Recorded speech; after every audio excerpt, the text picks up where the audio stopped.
नमस्ते एवरीवन। कृष्णास्त्र योग में आपका बहुत बहुत स्वागत है। मुझे आशा नहीं पूर्ण विश्वास है कि आप अच्छी प्रकार से स्टडी कर रहे हैं और आप अपने सपनों को साकार कर पाएंगे। तो आज हम पढ़ने वाले हैं त्रिशिक ब्राह्मणों उपनिषद। ये भी काफ़ी इम्पोर्टेंट टॉपिक होने वाला है। मुझे विश्वास है कि आपका एग्ज़ाम काफ़ी अच्छा गया होगा। यदि अच्छा नहीं गया है तो कोई बात नहीं है, हम फिर से अपने आप को तैयार कर लेते हैं। आपको निराश नहीं होना है, क्योंकि निराशा से कोई सोल्यूशन नहीं मिल पाता। जब हम अपने सपनों में उड़ान रखते हैं तभी तो हम अपने सपनों को पाते हैं। हो सकता है कि कुछ कमियां आपकी तैयारी में रह गई होंगी, तो उन सारी कमियों को अब ध्यान में रखते हुए हम अपनी तैयारी को प्रारंभ करेंगे। हम पढ़ने वाले हैं त्रिशिक ब्राह्मणों उपनिषद, जो कि योग्य उपनिषद में काफ़ी इंपॉर्टेंट रोल निभाता है और इससे भी बहुत सारे क्वेश्चन बनते हैं। अब हम बात करते हैं कि त्रिशिक ब्राह्मणों उपनिषद में क्या क्या चीज़ें दी गई हैं। तो यहाँ पे हम डिस्कशन करने वाले हैं कर्मयोग के बारे में, ज्ञान योग के बारे में और अष्टांग योग के बारे में। काफ़ी अच्छी प्रकार से हम नॉलेज गेन करेंगे। तो त्रिशिक ब्राह्मणों उपनिषद किस वेद से लिया गया है, तो आपको बिल्कुल ध्यान रखना है कि त्रिशिक ब्राह्मणों उपनिषद शुक्ल यजुर्वेद से लिया गया है। किनके बीच में संवाद है, तो आपको ध्यान रखना है कि एक ऋषि से जिनका नाम था त्रिशिक ब्राह्मण और भगवान आदित्य के बीच में कन्वर्सेशन है। और त्रिशिक ब्राह्मणों उपनिषद में मंत्रों की बात करें तो इसमें टोटल मंत्र कितने हैं, 174 मंत्र हैं। और त्रिशिक ब्राह्मणों उपनिषद को दो भाग में डिवाइड किया गया है। पहले भाग को ब्राह्मण कहा जाता है और दूसरे भाग को मंत्र कहा जाता है। ब्राह्मण में 9 मंत्रों की बात की गई है और मंत्र में 165 मंत्रों की बात की गई है। हम देखते हैं कि त्रिशिक ब्राह्मणों उपनिषद में कितने प्रकार के योग के बारे में बात की गई। तो यहाँ पे कर्म योग, ज्ञान योग और अष्टांग योग के बारे में भी डिस्कशन मिलता है। और यहाँ पे यम 10 नियम 10, जैसा कि आपने हठ योग प्रदीपिका में पढ़ा था, वहाँ पे भी यम और नियम की संख्या कितनी बताई गई थी, वहाँ पे भी 10 बताई गई थी। उसी प्रकार से यहाँ पे भी यम और नियम की संख्या कितनी है, 10 10। आसनों की बात करें तो यहाँ पे 17 प्रकार के आसन की बात की गई है। जैसा कि आपने हठ योग प्रदीपिका में पढ़ा होगा, तो वहाँ पे 15 प्रकार के आसनों की बात की गई है। गृहण संहिता में 32 आसनों की बात की गई है। इस प्रकार से आपने देखा होगा। इसके पहले वाले आपने योग उपनिषद में जरूर पढ़ा होगा। क्या पढ़ा होगा कि नाद बिंदु उपनिषद में भी एक प्रकार के आसन की बात की गई थी। तो बात करते हैं नाड़ियों की संख्या। तो यहाँ पे नाड़ियों की संख्या कितनी है, 72,000 में से 10 में नाड़ियां हैं, उसकी बात की गई है।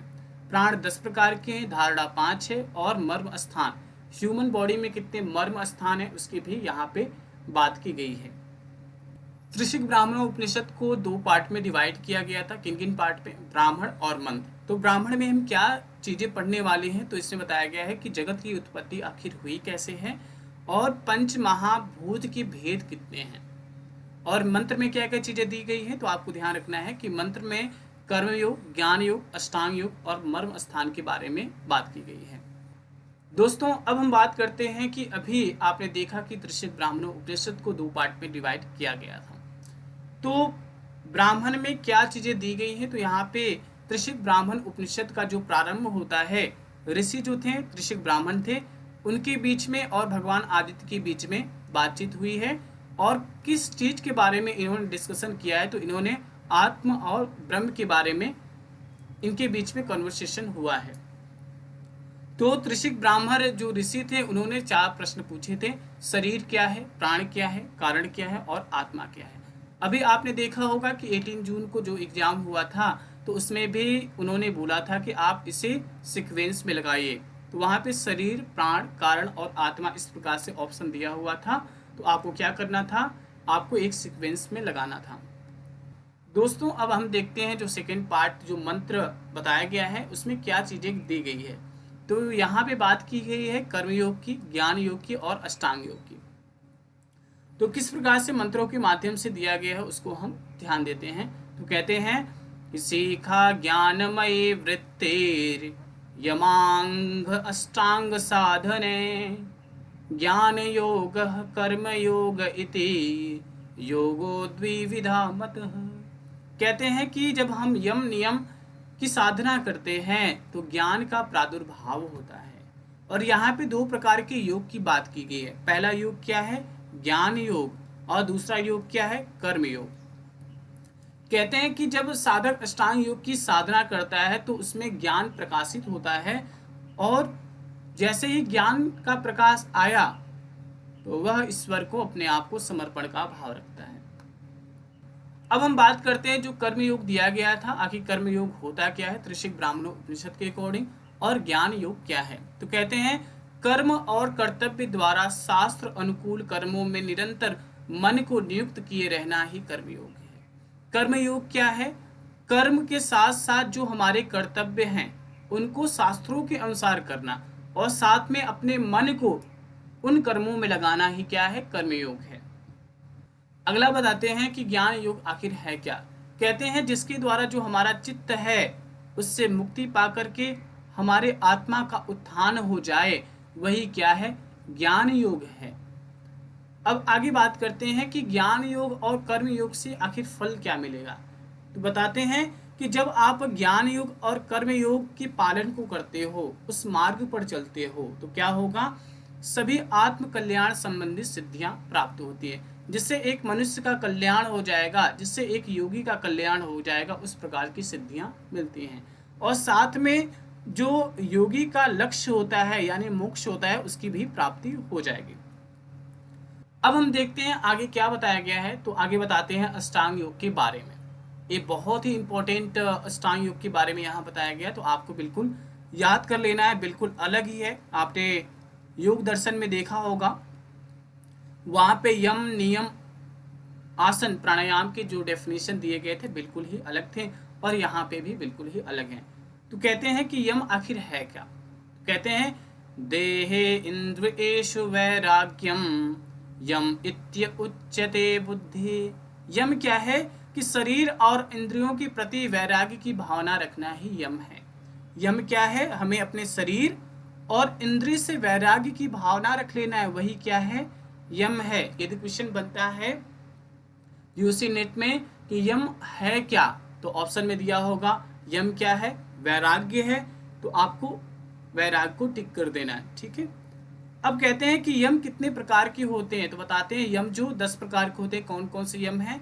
अहिंसा, सत्य, अस्तेय, ब्रह्मचर्य, दया, आर्जव। आर्जव का मतलब क्या होता है? सरलता, क्षमा, धैर्य, मिताहार और शौच। इस प्रकार से आपने हठयोग प्रदीपिका में भी देखा होगा। अभी आपने देखा कि यम की डेफिनेशन क्या थी और यम कितने प्रकार के थे। अब हम बात करते हैं नियम के। तो कहते हैं नियम क्या है? अनुरक्तिः परे तत्वे सततम नियमः स्मृतयः। कहते हैं परमात्मा के प्रति प्रेम रखना, प्रेम यानी परमात्मा के प्रति आसक्ति रखना ही क्या है? नियम है। तो आपको विशेष ध्यान रखना है, नियम क्या है? परमात्मा के प्रति प्रेम रखना ही नियम है। अब बताते हैं कि नियम कितने प्रकार के होते हैं। तो कहते हैं कि नियम 10 प्रकार के होते हैं, जैसे यम के बारे में बताया गया है। तो कौन कौन से नियम है? तप, संतोष, आस्तिक्य, दान, भगवत ध्यान, वेदांत श्रवण, री का मतलब क्या होता है? लज्जा, मति, जप, व्रत। इस प्रकार से इन्होंने 10 प्रकार के नियम के बारे में बात की गई है। अब हम देखते हैं कि ऋषिक ब्राह्मणों उपनिषद में कितने प्रकार के आसनों की बात की गई है। तो मंत्र 34 से लेकर 52 के बीच में आसनों की बात की गई है। तो कहते हैं कि यहाँ पे 17 प्रकार के आसन हैं। तो मंत्र के माध्यम से देखते हैं। सर्ववस्तुन्युप उदासीन भावनम आसनम उत्तमम। कहते हैं कि सभी वस्तुओं में उदासीन की भावना रखना ही क्या है? आसन है। आसन क्या है? सभी वस्तुओं के प्रति उदासीन भाव रखना है, यानी कि आपको न्यूट्रल रखना है, ठीक है, वही आसन है। तो यहाँ पे कहते हैं कि 17 प्रकार के आसन बताए गए। उनके नाम क्या क्या है, बिल्कुल ध्यान रखें। स्वस्तिक आसन, गौमुख आसन, वीरासन, योगासन, पद्मासन, बद्ध पद्मासन, कुकुटासन, तान कुर्मासन, धनुरासन, सिंहासन, भद्रासन, मुक्तासन, वीरासन, मत्स्येंद्रासन, सिद्धासन, पश्चिमोत्तानासन, सुखासन। दोस्तों अभी आपने 17 प्रकार के आसनों के नाम जाने। तो यहाँ पे चित्र के माध्यम से बताया गया है। आप वीडियो को पॉज करिए और आप एक एक पॉइंट को ध्यान से बिल्कुल पढ़ लीजिएगा।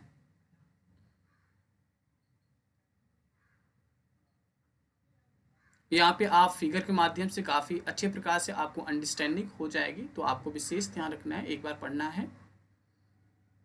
यहाँ पे देख पा रहे होंगे जो 17 आसन है, आपने देख लिया होगा वीडियो को पॉज करके। तो अब बताते हैं कि जब आपने 17 प्रकार के आसनों के बारे में जान लिया, आपने प्रैक्टिस कर ली, तो क्या इससे फ्रूट्स मिलेंगे, इससे फल क्या मिलेंगे, लाभ क्या मिलेगा। तो कहते हैं कि जब आप इन 17 आसनों को अच्छे प्रकार से कर लेते हैं, तो ऐसा आपको प्रतीत होगा कि आपने तीनों लोकों को क्या कर लिया है, जीत लिया है। और आगे बताते हैं कि हमें प्राणायाम करने से पहले यम नियम आसन को करना बहुत जरूरी है। साथ में आपको नाड़ी शुद्धि कर लेना है, इसके बाद आपको प्राणायाम करना चाहिए। क्या क्या चीज़ें आपको करनी है, पहले हमें यम नियम और आसन को फॉलो कर लेना है, उसे प्रैक्टिस कर लेनी है। साथ में आपको नाड़ी शोधन करना है, फिर आपको प्राणायाम के अभ्यास को प्रारंभ कर लेना है। दोस्तों, मुझे विश्वास है कि आपको काफ़ी इजीली अंडरस्टैंडिंग हो पा रही होगी और आप मस्ती के साथ पढ़ाई कर रहे होंगे। अब हम बात करते हैं प्राणायाम के बारे में। आखिर प्राणायाम की डेफिनेशन यहाँ पे क्या दी गई है। जैसा कि आपने पातंजलि योग दर्शन में आपने पढ़ा होगा, क्या पढ़ा होगा कि प्राणायाम क्या है, तस्मीन सती श्वास प्रश्वास योग विच्छेद प्राणायाम। तो यहाँ पे बताते हैं जगत सर्वम इदम मिथ्या प्रतीत प्राण संयम। कहते हैं ये जो संसार है वो क्या है, मिथ्या है, झूठ है। जो कुछ भी आपको दिखाई दे रहा है सब माया है, सब झूठ है। उसको यदि आपने ध्यान से जान लिया, समझ लिया, तो वही प्राणायाम है। तो प्राणायाम क्या है, कहते हैं कि इस संसार को मिथ्या समझ लेना, झूठ समझ लेना ही प्राणायाम है। अब देखते हैं कि आगे क्या बताते हैं कि मानव शरीर की माप कितनी बताई गई है। तो कहते हैं कि 96 अंगुल ह्यूमन बॉडी का मेजरमेंट होता है। अब प्राणों की माप कितनी होती है, तो कहते हैं कि 12 अंगुल प्राणों की माप है। बिल्कुल ध्यान रखना है, ह्यूमन जो बॉडी है उसका मेजरमेंट कितना है, 96 अंगुल है, और प्राण की माप कितनी है, 12 अंगुल है। अब आगे बताते हैं कि प्राणायाम के द्वारा हम कैसे ब्रह्म को प्राप्त करेंगे। कहते हैं कि जब एक मनुष्य प्राणायाम के द्वारा अपने अग्नि को उत्पन्न कर लेता है और उसे संभाव रख लेता है, तब उसे ब्रह्म ज्ञान की प्राप्ति होती है। अब जो अग्नि उत्पन्न हुई और हमने उसे क्या किया, संभाव कर लिया, तो शरीर में अग्नियों के भी प्रकार होते हैं, या तो मनुष्य हो, या तो वो पक्षी हो, या तो कोई और प्राणी हो। तो कहते हैं कि मनुष्य जो है, ह्यूमन बॉडी है, उसमें अग्नि का आकार कैसा होता है, अग्नि का शेप कैसा होता है। कहते हैं तो मनुष्यों में त्रिकोणाकार होता है, इस प्रकार से 3 कोने होते हैं, त्रिकोणाकार होता है, ठीक है। और 4 पैर वाले जो पशु होते हैं उसमें कैसा होता है, तो अग्नि का आकार कैसा होगा, चौकोराकार होगा। कोई पक्षी है यानी कोई बर्ड्स है, उसमें कैसा होगा, गोलाकार होगा। और सर्प जाति है तो उसमें 6 कोने होते हैं, बताते हैं यहाँ पे। श्वेत जो होंगे उसमें 8 कोण होंगे, ठीक है। दोस्तों, अब हम बात करते हैं कि आखिर देह मध्य शरीर में होता कहाँ है। कहते हैं कि अपान से 2 अंगुल ऊपर और मेंद्र से नीचे किसका स्थान है, देह मध्य का स्थान है। और आगे ये भी बताते हैं कि जो कंध का स्थान आखिर ह्यूमन बॉडी में होता कहाँ है। तो बताते हैं कि देह मध्य, अभी आपने जाना कहाँ पे है, वो है देह मध्य अपान से 2 अंगुल ऊपर है और मेंद्र से नीचे है। तो उसमें क्या है कि अग्नियां हैं जो कैसी हैं, त्रिकोणाकार हैं। उससे 9 अंगुल ऊपर क्या है, कंध का स्थान है।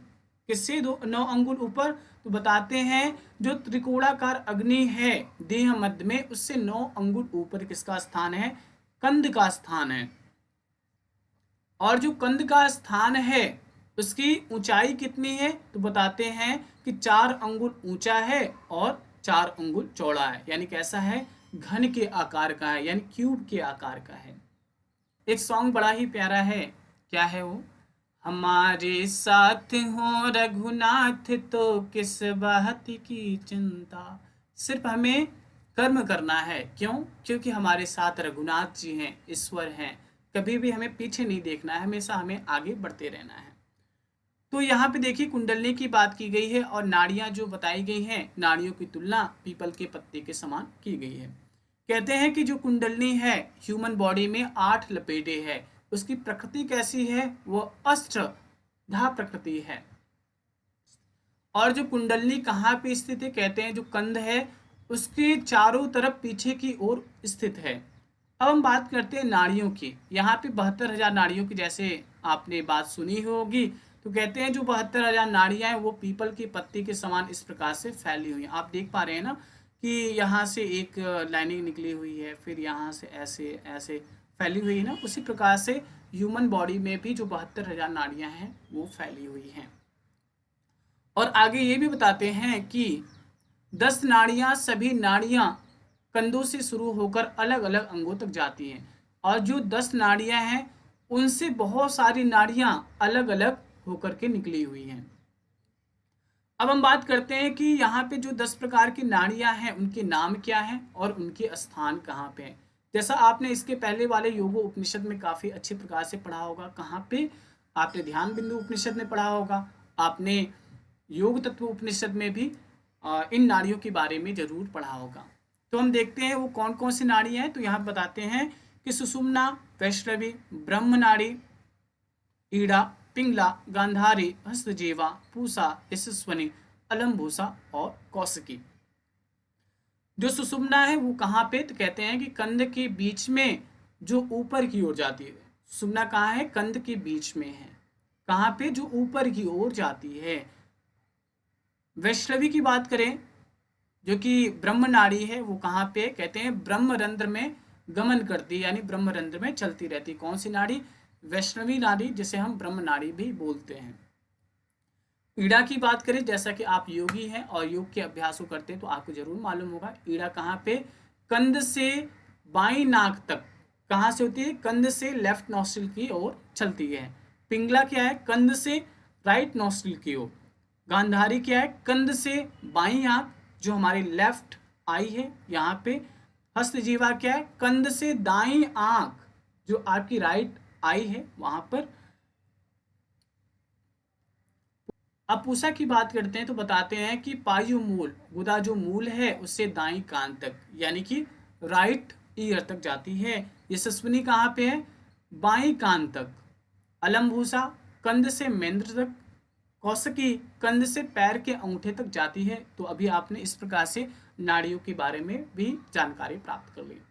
आपने कर्म योग, ज्ञान योग और आपने अष्टांग योग के बारे में जाना, जिसमें कि आपने अष्टांग योग में यम की डेफिनेशन को जाना, नियम की डेफिनेशन को जाना, आपने आसन की डेफिनेशन को जाना और प्राणायाम के भी डेफिनेशन को जाना। साथ में आपने कुंडलनी और नाड़ियों के बारे में भी जानकारी प्राप्त कर ली। अब कहते हैं कि अब आप प्राणायाम के अभ्यास को करने जा रहे हो। ठीक है, आपने आसन यम नियम कर लिया, आसन कर लिया, नाड़ी शुद्धि आपने कर ली।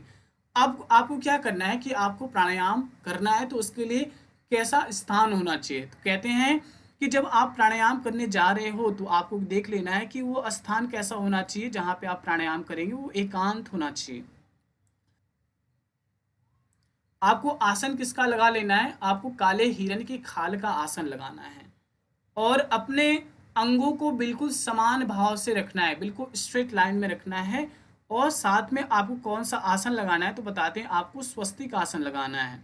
ठीक है, अब आपको कैसे प्राणायाम के अभ्यास को स्टार्ट करना है? तो कहते हैं जैसे ही आपने इन सारी चीज़ों को बिल्कुल ध्यान से रख लिया, प्राणायाम के स्थान को देख लिया, अब आपको अभ्यास कैसे करना है? तो बताते हैं कि अभ्यास करते हुए आपका शरीर बिल्कुल सीधा होना चाहिए और आपकी दृष्टि कहाँ पे होगी? टिप ऑफ द नोस्ट्रिल पे आपको अपनी दृष्टि को बना लेना है और कोशिश करना है कि जो आपके दांत हैं एक दूसरे से छुए ना, टच ना हो। जीवा को तालू से लगाना है और अपने चित्त को स्वस्थ रखना है और साथ में निराकार भाव लाना है, यानी कि हमें बिल्कुल अपने मन में किसी प्रकार के भाव को नहीं लाना है, सिर्फ ईश्वर के प्रति समर्पण का भाव लाना है। सिर को आंकुचित करना है, यानी जालंधर बंद लगाना है। साथ में आपको योग मुद्रा अपने दोनों हाथों में धारण करनी है। रेचक, पूरक और कुंभक, फिर रेचक करना है। इस प्रकार से आपको 4 विधियों से प्राणायाम के अभ्यास को करना है। कैसे करना है? वो कौन कौन सी विधियां है? तो कहते हैं कि आपको रेचक करना है, पूरक करना है, फिर कुंभक करेंगे, फिर आपको रेचक कर लेना है। तो बिल्कुल ध्यान रखना है कि त्रिशिक ब्राह्मणों उपनिषद में प्राणायाम की 4 विधियों के बारे में बताया गया है। वो कौन कौन सी विधियां हैं? रेचक, पूरक, कुंभक और रेचन। इस प्रकार से आपको विशेष ध्यान रखना है। दोस्तों अभी आपने प्राणायाम की 4 विधियों को देखा, कैसे करना था। आपको रेचक करना है, किससे? दाएं से आपको रेचक कर लेना है। पूरक किससे करना है? बाएं से आपको पूरक करना है, फिर कुंभक लगाना है, फिर आपको रेचक कर लेना है। तो जब आप अपने बाएं नोस्ट्रिल से पूरक कर रहे हैं तो आपकी मात्रा कितनी होनी चाहिए? 16 मात्राओं से आपको पूरक करना है। 64 मात्राओं से आपको कुंभक करना है, यानी जब आप कुंभक कर रहे हैं तो आपको 64 काउंट कर लेना है। जैसे ही आप रेचक कर रहे हो, यानी अपने दाएं नोस्ट्रिल से आपको 32 बार रेचक करना है। तो प्राणायाम को कितनी बार करना है तो बताते हैं। आपको दिन में, पूरे दिन में 4 बार आपको प्राणायाम के अभ्यास करना है। जब आप एक बार प्राणायाम कर रहे हैं तो आपको 20 बार प्राणायाम करनी है। ठीक है, तो वो समय कौन कौन सा होना चाहिए प्राणायाम करने के लिए? पहला तो होना चाहिए समय, सुबह आपको करना है प्रातः काल, फिर आपको दोपहर में करना है यानी मध्याह्न काल में, फिर आपको शाम को करना है, फिर आपको अर्धरात्रि में करनी है। तो इस प्रकार से हमें 4 बार प्राणायाम के अभ्यास करना है। तो कहते हैं कि जब आप प्राणायाम के अभ्यास करते हो, ठीक है दोस्तों, समझ आ रहा है ना? हाँ, तो जब हम प्राणायाम के अभ्यास को करते हैं तो उससे फायदा क्या होता है? जब एक साधक सिर्फ एक दिन अभ्यास करता है प्राणायाम का, तो जो जितने भी उसके पाप होते हैं ना, वो सारे पाप मिट जाएंगे। और जब साधक 3 साल तक इस अभ्यास को डेली करता है तो वो क्या करता है? वायु को जीत लेगा, अपने इंद्रियों को जीत लेगा, और वो अल्पाहारी हो जाएगा, यानी कम भोजन करेगा तब भी उसका पेट अच्छे से भर जाएगा, उसे भूख नहीं लगेगी। उसकी निद्रा जो है बहुत कम हो जाएगी, उसके शरीर में तेज होगा और उसका शरीर क्या होगा? बलवान हो जाएगा। ठीक है, तो इस प्रकार से प्राणायाम के फल के बारे में भी बताया गया है। दोस्तों अब देखिए, बताया गया है कि प्राणायाम जो साधक करते हैं उनकी भी अवस्थाएं होती हैं। पहला जो अभ्यासी होता है वो प्रारंभिक स्थिति में होगा, हो सकता है वो मध्यम स्थिति में होगा, हो सकता है वो बिल्कुल हाईएस्ट स्टेज में होगा। जो बिगिनर साधक है, जो अभी प्राणायाम के अभ्यास को कर रहा है, तो उसके शरीर में क्या होगा? पसीना होगा। और इससे फल क्या होगा तो बताते हैं कि जो बिगिनर्स होता है, जो उसकी व्याधियां हैं, जो उसके दुख हैं, वो दूर हो जाते हैं और जितने भी पाप होते हैं उन पापों का विनाश हो जाता है। अब बताते हैं कि दूसरी कैटेगरी होती है मध्यम साधक की, जो मिडिल स्टेज में होते हैं। जब वो साधक प्राणायाम के अभ्यास को करते हैं तो उनके शरीर में कंपन होती है। क्या होती है? उनके शरीर में कंपन होती है। और जितने भी अभी आपने देखा कि जो बिगिनर के साधक थे उनकी व्याधियां थी, लेकिन उससे भी बड़ी जो व्याधियां होती हैं मध्यम स्टेज में, वो दूर हो जाते हैं, उनके पाप दूर हो जाते हैं, समस्त रोगों का भी नाश हो जाता है। अब बताते हैं जो उच्च कोटि के साधक होते हैं, यानी उत्तम प्राणायाम जो करता है, उसका शरीर कैसा होगा? ऊर्ध्वगामी हो जाएगा, यानी ऊपर की ओर उठने लगता है। तो इससे फल क्या होगा? उसको कम नींद आएगी और उसके शरीर में मल मूत्र की कमी हो जाएगी। साथ में उसका शरीर हल्का होता जाता है, भूख कम लगेगी, उसकी इंद्रियां और बुद्धि क्या है? बिल्कुल कंट्रोल में उसके होंगी। और साथ में वो साधक तीनों कालों को जान सकता है। कौन कौन से काल? भूत, भविष्य और वर्तमान काल को भी वो जान सकता है कि भूत में क्या हुआ था, भविष्य में क्या होने वाला है, अभी क्या चल रहा है, इन सारी चीज़ों के बारे में जानकारी हो जाती है। अब आगे बताते हैं कि जो साधक ब्रह्म मुहूर्त में शीतली प्राणायाम का अभ्यास करता है तो उसे वाक सिद्धि मिल जाती है। कितने महीने में? बताते हैं 3 महीने में। जो साधक शीतली प्राणायाम के अभ्यास को करता है उसे वाक सिद्धि मिल जाती है। वाक सिद्धि क्या है? यानी कि आपने जो कुछ भी बोला वो सही हो जाएगा। आपने देखा होगा ना कि पहले के जो ऋषि मुनि हुआ करते थे वो श्राप देते थे, यानी जो कुछ भी कहते थे वो तुरंत सच में हो जाता था। इसी प्रकार से वाक सिद्धि हो जाती है। और कहते हैं कि आपने अभी तक 3 महीने तक ही किया, जब आप 6 महीने तक करते हैं तो महा रोग, जितने भी बहुत से बड़ा जितनी भी बीमारियां होती हैं वो सारी बीमारियां दूर हो जाती हैं। दोस्तों अब हम बात करते हैं, जो शरीर में आपने देखा कि 10 प्रकार के प्राण होते हैं, वो कौन कौन से प्राण हैं तो बताते हैं। प्राण, अपान, समान, उदान और व्यान। और उप प्राणों की बात करें तो यहाँ पे आप देख पा रहे हैं कि उप प्राण बताए गए 5: नाग, कूर्म, कृकल, देवदत्त और धनंजय। इन 10 प्राणों में बात करें तो जो मुख्य प्राण है, जो प्रधान प्राण है, प्राण और अपान ही क्या है? मुख्य है। तो कहते हैं ना, आपने हड्डी प्रदीपिका में पढ़ा होगा कि प्राण और अपान को एक कर देना, यही हमारा लक्ष्य है। ठीक है, इस प्रकार से हमें प्राण और अपान को एक कर देना है। तो दोस्तों अब देखते हैं कि यहाँ पे जो 10 प्रकार के प्राणों की बात की गई है तो उनका स्थान कहाँ है। प्राण जो मुख, नासिका का जो मध्य भाग है, हृदय, नाभि मंडल और आपके पैर का अंगूठा। इसका काम क्या होता है? अमाशय में जल, अन्न एवं रस को एकत्र करना। क्या जो हमारा पेट है इसमें इसका काम क्या होता है? प्राण का जल, अन्न और जितने भी रस जो बनते हैं खाने के बाद उसको क्या करता है? इकट्ठे करने का काम करता है। अपान की बात करें तो अपान जो है गुदा, ये जो हमारा एनएस वाला पार्ट है, मेंद्र, जंघा यानी जो हमारी थाई है, नी यानी घुटना है, यहाँ पे अपान का स्थान है। अब कहते हैं कि अपान का काम क्या होता है, तो कहते हैं जितने भी वेस्ट मटेरियल है, मल मूत्र को बाहर निकाल देता है। समान जो कि हमारे पूरे शरीर में होती है, जो जैसा कि आपने देखा होगा ना, सर्कुलेटरी सिस्टम का काम समान ही करती है।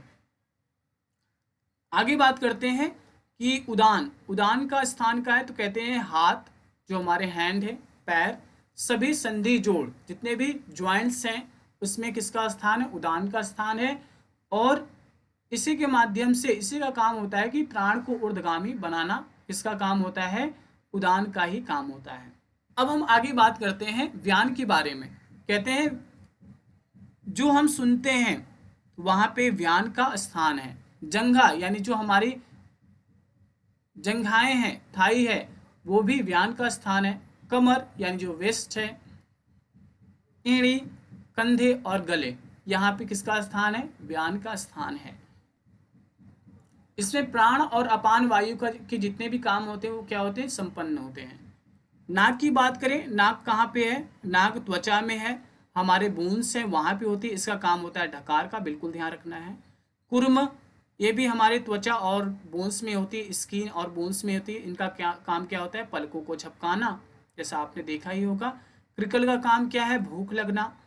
देवदत्त का काम क्या है? निद्रा आना या नींद का आना। और धनंजय का काम क्या है? मृत शरीर की शोभा को बढ़ाना, किसका काम है? धनंजय का काम है। तो काफ़ी इजी तरीके से हमने देख लिया, आपको बिल्कुल इसे भी याद कर लेना है। तो अब हम देखते हैं कि यहाँ पे प्रत्याहार की डेफिनेशन को कैसे बताया है। तो कहते हैं कि चित्तस्य अंतर्मुखी भावः प्रत्याहारस्तु सक्तम। चित्त का अंतर्मुखी भाव क्या कहलाता है? प्रत्याहार कहलाता है। यानी हमें चित्त को अपने अंतर्मुखी कर लेना है, वही क्या है? प्रत्याहार है।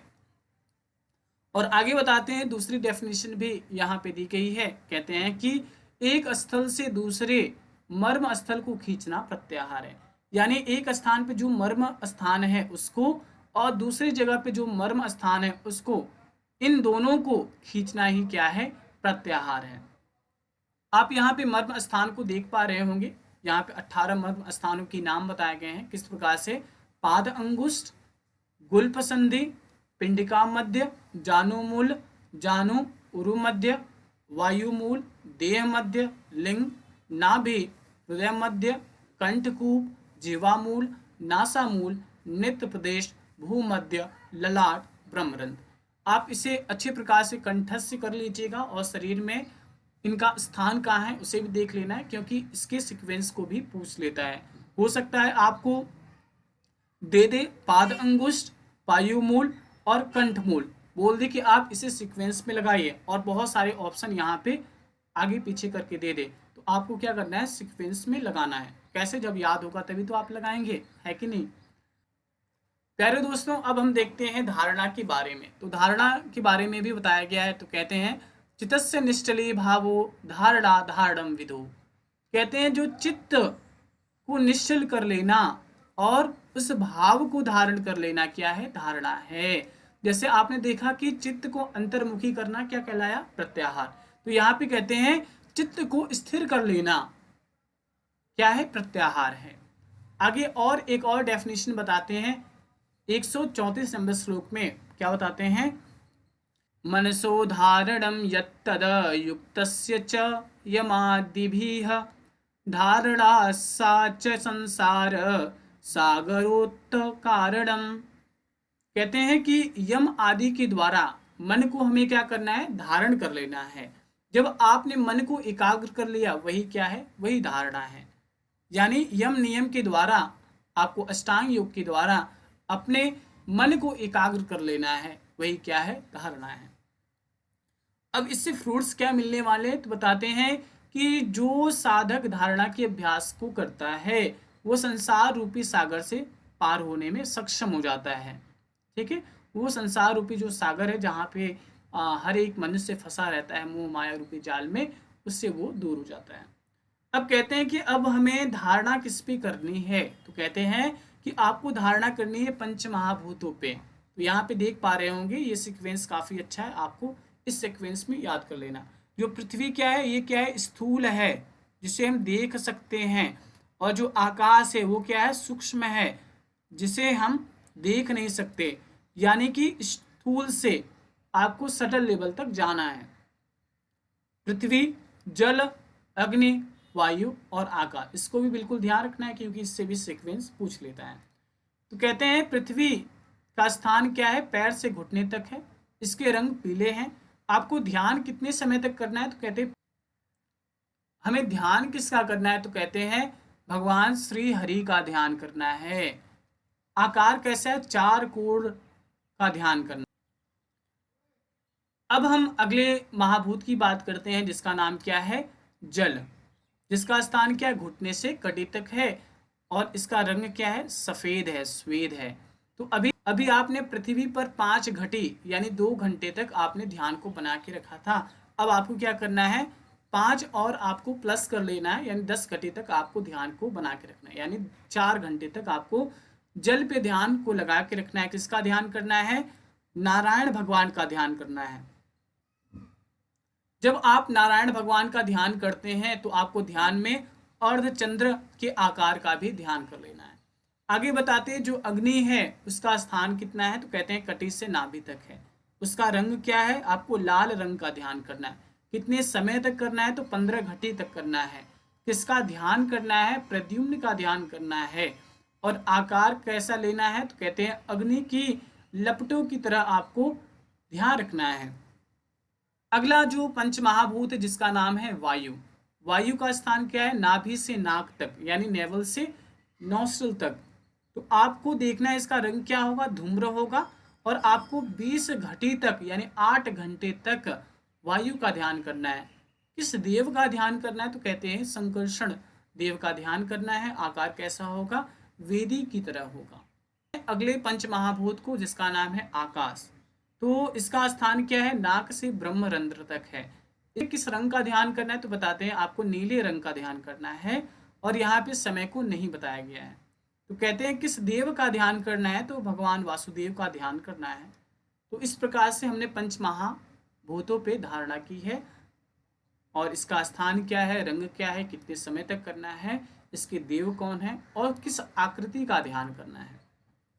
प्यारे दोस्तों, अब हम बात करते हैं ध्यान की। आपने योग दर्शन में जरूर पढ़ा होगा, क्या पढ़ा होगा, तत्व प्रत्यक्तानता ध्यानम। तो यहाँ पे ध्यान की डेफिनेशन बहुत ही अलग है। तो कहते हैं सोहम चिन्मात्रम वेति चिंतनम ध्यानम उच्यते। कहते हैं कि हमें किस प्रकार से ध्यान करना है, तो बताते हैं मैं चिन्ह मात्र स्वरूप हूँ, यही चिंतन ध्यान कहा गया है। हमें क्या करना है, अपने आप को चिंतन मात्र स्वरूप समझ लेना है, वही क्या है, ध्यान है। यदि क्वेश्चन में पूछे कि यूजी नेट में ध्यान किसे कहते हैं, तो आपको ध्यान देना है कि हमें अपने आप को ऐसा मानना है कि हम ही चिन्ह मात्र स्वरूप हैं, ऐसा आपको ध्यान करना है, वही क्या है, ध्यान है। तो हमें ध्यान कैसे करना है, तो विधि को बताया गया है कि आपको योगासन में बैठ जाना है और हृदय में एक विशेष आकृति बना लेनी है। आपका ध्यान कहाँ पे होगा, नासिका पर होगा, और हमें यहाँ पे अपने जीवा को टच कर लेना है अपने तालू से। दांतों को भी एक दूसरे से टच करना है। अभी आपने इसके पहले देखा था कि प्राणायाम करते हुए अपने दांतों को टच नहीं करना है, तो यहाँ पे बताया गया ध्यान करते हुए हमें अपने दांतों को एक दूसरे से टच कर लेना है, और साथ में आपको इंद्रियों को अपने कंट्रोल में कर लेना है और भगवान वासुदेव का ध्यान करना है। इस प्रकार से हमें ध्यान के अभ्यास को करना है। तो क्या क्या चीज़ें हमें ध्यान में रखनी है, ध्यान करते हुए आपको योगासन की एक मुद्रा बनानी है, और हृदय में एक विशेष आकृति बनानी है। जैसा कि आपने देखा था मनुष्यों में कैसी आकृति होती है, तो कहते हैं त्रिकोणाकार। तो आपको ऐसे त्रिकोणाकार एक आकृति बना लेनी है। और हमें ध्यान कहाँ पे रखनी है, हमें टिप ऑफ द नोस्ट्रिल पे अपने ध्यान को बना के रखना है। जीवा को तालू से चिपकाना, जो आपकी टंग है इसे अपर पैलेट से टच कर लेना है और आपको अपने तित को एक दूसरे से टच करना है और साथ में अपने इंद्रियों को कंट्रोल करना है। फिर आपको वासुदेव का ध्यान करना है। इस प्रकार से हमें ध्यान करना है। ठीक है जी। हाँ, अब देखते हैं कि जब आपने ध्यान किया, आपने काफ़ी अच्छी तरीके से ध्यान किया, तो अब हम बात करते हैं कि आप जब ध्यान करते हैं तो इससे फल क्या होगा। एक ही आपको एक पहर तक कुंभक करना है, यानी 3 घंटे तक आपको कुंभक का अभ्यास करते हुए वासुदेव का ध्यान करना है। जब आप इस प्रकार से ध्यान का अभ्यास करते हैं तो आपके 7 जन्मों के जितने भी पाप हैं वो क्या होंगे, नष्ट हो जाएंगे। बड़ा ही फायदा है ना ध्यान करने से। तो ध्यान कैसे करना है, हमें एक पहर ध्यान करना है। कितने समय तक करना है, 3 घंटे। किस क्या करना है, हमें कुंभक करना है। कुंभक करते हुए किसका ध्यान रखना है, हमें वासुदेव का ध्यान करना है। जब हम वासुदेव के ध्यान को करते हैं तो हम जितने भी हमारे 7 जन्मों के जो पाप हैं वो सारे मिट जाते हैं। आगे बताते हैं कि मनुष्य की 4 अवस्थाएं होती हैं, या वो साधक हो या कोई साधारण मनुष्य हो, तो उसकी 4 अवस्थाएं होती हैं। जिस मनुष्य ने इन सारी चीज़ों को जान लिया वो क्या हो गया, वो साधक हो गया, वही ब्रह्म में लीन हो गया। और जिसने इन सारी चीज़ों को नहीं जाना वो सामान्य मनुष्य हो गया। बिल्कुल सिंपल सी बात है। तो कहते हैं कि 4 अवस्थाएं होती है, जागृत, स्वप्न, सुषुप्ति और तुरीय अवस्था। इसका स्थान क्या है, इसका एरिया क्या है, तो बताते हैं जो जागृत अवस्था है वो नाभि से हृदय तक है, यानी कि नेवल से हार्ट चेस्ट रीजन तक है। जो स्वप्नावस्था है वो कहाँ तक है, थ्रोट रीजन तक है, यानी कंठ तक है। सुसुप्ति अवस्था जो है उसका स्थान क्या है, तो बताते हैं तालु के मध्य में है। ठीक है। तुरीयावस्था जिससे कि सुप्रीम स्टेट है, इसका स्थान क्या है, तो कहते हैं इसका जो क्षेत्र है ना, एरिया वाला, वो क्या है, भ्रू मध्य है, यानी कि अपने दोनों भावों के मध्य है।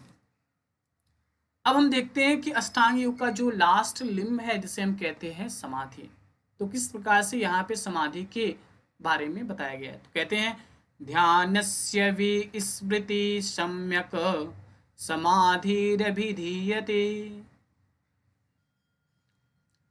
दोस्तों अब हम बात करते हैं समाधि की, जो कि अष्टांग योग का लास्ट लिम्ब है।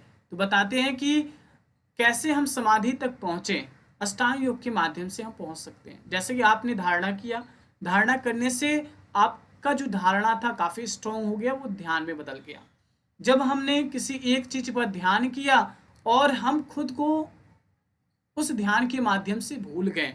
ध्यान का पूर्ण रूपेण विस्मरण कर देना, यानी कि अपने आप को ही भूल जाना, अपने आप को विलीन कर लेना ईश्वर के प्रति क्या है, समाधि है।